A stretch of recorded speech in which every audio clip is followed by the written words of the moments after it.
that is neither here nor there. It's mostly there. I'm looking at my tank. My tank is dead. I'm sad about the tank, but I have a sniper I'm sending over to the right because I want to do some recon this time instead of just running in and getting killed, getting my paratroopers killed, getting my tank killed. So that's my strategy over there. What was I saying about the mortar? Oh yeah, every little man can make a difference in Men of War as long as you know what you're doing, and as long as he's a badass, he can make a difference. I don't know what they were doing with that rocket launcher dude, but he's gonna be dead soon.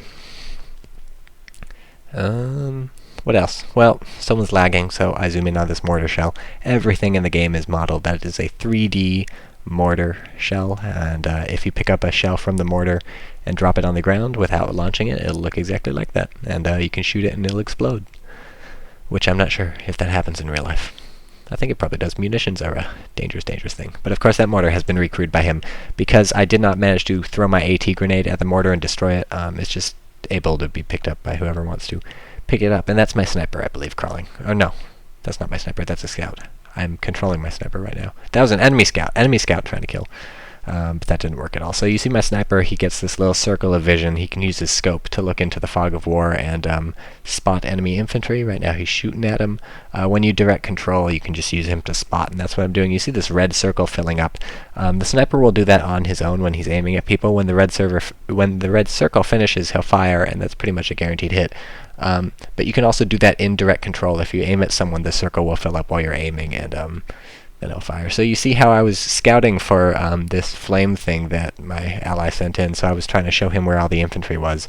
Unfortunately, he got his track damage because he's an idiot, and so he's holed up there. He's not an idiot. I'm being a little harsh, but that was not his smartest bet. It's because there was tanks and stuff over there. And now he's blown up, and there's a Sherman and I believe a Chaffee or an M20 or whatever over there. I couldn't really tell.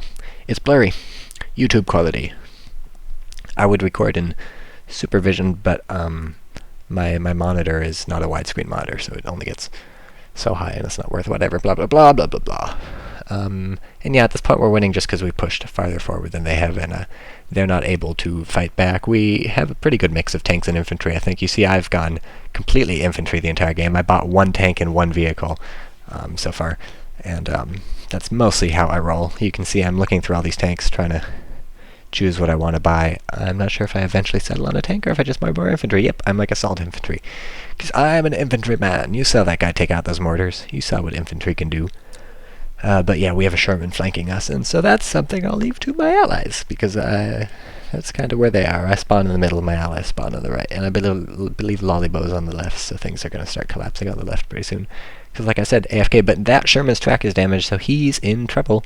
And now someone can rather easily sneak around behind him. It's not super easy because the track is damaged, but the turret can still move. He can turn around and see, and also he's got the pinto-mounted machine gun on top, so he can look around. There's the M20, so the M20 will also provide scouting stuff for him. So I buy a Kinu, a light tank, mostly to take out that M20, but also to try and sneak around behind the Sherman because his track is damaged and get a rear shot in and destroy it. And I'm looking over on the left because they're pulling some crazy stuff with the Calliope. He drives a truck right up to the Calliope, and he's attempting to shoot that truck and destroy it.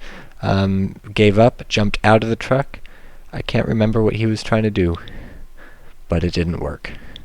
That was their attempt to kill the Sherman Calliope. Some crazy stuff goes on in this game later on. And now I'm getting destroyed by these tanks in the middle, but luckily being destroyed by the tanks gives my allies a chance to destroy the tanks. The tanks are so tied up shooting my infantry that our tanks can sight in and knock them out. And that's why you need the synergy. You need infantry in addition to tanks because they work together fantastically. This stuff comes together without you even trying. The infantry will scout for the tanks, they'll spot for the tanks, they'll provide fire support for the tanks, and that M20 is very lucky he did not die. And he's also lucky he didn't die again. And I reload and fire again, and he's lucky that he did not die. And I fire again, and he's lucky he did not die, and now my hull is destroyed, and that was the stupidest thing in the entire world, because I fired 4 times that M20 and I've never hit. Maybe I should have direct controlled, but usually direct control is less accurate against moving targets, just because like it's hard to hit, and the AI is usually very good. So now I'm repairing one of my allies' tanks that died. I'm buying some tank crew and sending them up, because tank crew are a good deal. They're 1 point, so you can't really waste a lot of points on them. And whenever I repair a vehicle, I usually buy tank crew and send them up, so that they'll be ready when it's done, and so that they can take over the repair job when they get there, and my soldiers can go back to fighting. And I'm also repairing the Sherman because, the more stuff you take, the better it goes. I always try and secure downed tanks, whether they be enemies or allies. Some idiot is shooting that Sherman. Please do not shoot my Sherman. That is going to be my Sherman. You see I'm setting up some sandbags so near that Sherman, and I try and secure all around them on the opponent's side and my side, just so I have an area so I can be sure they'll be safe to take once I've repaired them. Because nothing sucks more than repairing a tank and then the opponent hops in. That has happened to me a couple times, and believe me, you do not like that. You will not like that at all. I just threw a grenade over, and by I just threw a grenade, I mean my soldiers threw a grenade. No, I threw that grenade. I don't know. Did they throw a grenade in the first place? In any case, this guy walks up. I can't remember who that is. I think that's Panzerfaustman. He was joking about how awesome these tank bombs or something are. I can't remember what they're called, but he was splooging all over them during the game. So you'll see me use one of those later. Actually, so yeah, you see me setting up this forward position. I have paratroopers and assault troopers moving forward, the two heaviest infantry that the Japanese get. Those are both the elite infantry, which every side gets 2 elite infantry. Like for Americans, it's Rangers, and assault infantry. For Soviets, it's Royal Marines or Navy Marines or something, and assault infantry, and so on and so forth. The Germans get stormtroopers and Fallschirmjägers. So they're cool dudes, and you see how awesome they are. This squad of people running forward, and they go prone and they fight, but it's not enough. Not enough at all. That was the explosion thing. Panzerfaust firing his... Can't remember what they're called. They look like kettles. And look, another infantry squad. I only have 1 man covering that infantry squad right now, but he managed to kill a couple of them, and then they run in to the ambush of my other men in the bushes, and I'm even capping this with another dude. So you really got to use all the things available to you. You should never be clumping your infantry up in groups. I am kind of right now because I have a lot of people, but you should at least spread them out a bit.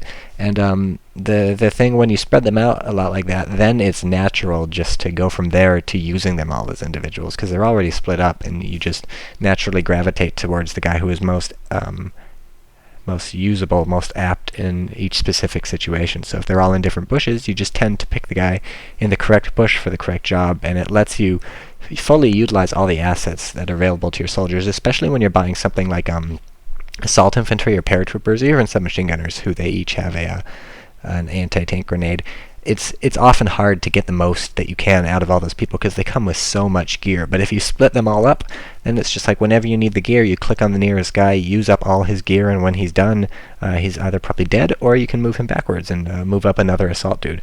So that's what you can do with all your people, and you really don't want to underestimate the amount of gear they come with. They're just loaded up with grenades out the wazoo. They have enough that you can fire a grenade pretty much whenever you want, and that's really important because you can also pick up grenades from opponents, and I think it's a really good thing to get into the habit of pretty much tossing a grenade during any significant infantry battle. You see me about to toss a grenade, then I think better of it because there's a tank right there, or more accurately, a tank destroyer. That's an M19. Did I just throw a grenade? I guess I did. I didn't know he could throw that far, but there's a grenade. Really, get into a habit of tossing a grenade every time, because most likely your guys are going to die before they run out of grenades, and if they don't die before they run out of grenades, then you're probably a good enough player to pick up grenades from dead people, and then you pretty much have an infinite supply of grenades, because for every guy you kill with a grenade, you're certainly going to get more than 1 grenade. So always just get in the habit of using grenades. So I finally repaired this medium tank that my ally lost long ago, so I hop in it, and kaboom, immediately destroyed. Like instantly, before the people had finished piling into the tank, destroyed. And so now I have this guy here, assault infantry. He's out of AT grenades, so I chuck a normal grenade into it. Unfortunately, it fell out and did not go inside. If that had gone inside, I think that would have been pretty amazing. I'm not sure what kind of damage a normal grenade does when it goes inside, but we would have seen. So instead, I choose one of my other infantry dudes, but right as he almost makes it, he dies. Luckily, my ally managed to do it. That's a Molotov, so that's on fire now. That will hopefully make it explode. So, like Sisyphus, I begin to repair the tank again. Meanwhile, the Sherman is done. It's not fully repaired. It's missing a track, but that's okay. I can hop in it and start shooting fools. The Sherman works just as well without a track. It's just less mobile. It's like those tanks that I believe the French or the Germans made bunkers out of tanks and stuff like that. So there's the M18 Hellcat destroyed. It was on fire, but that was not enough. And there's an M19. M19 is an AA vehicle, but it's mostly used for killing things. Did my tank just die? Yeah. Okay, that was Panzerfaust again.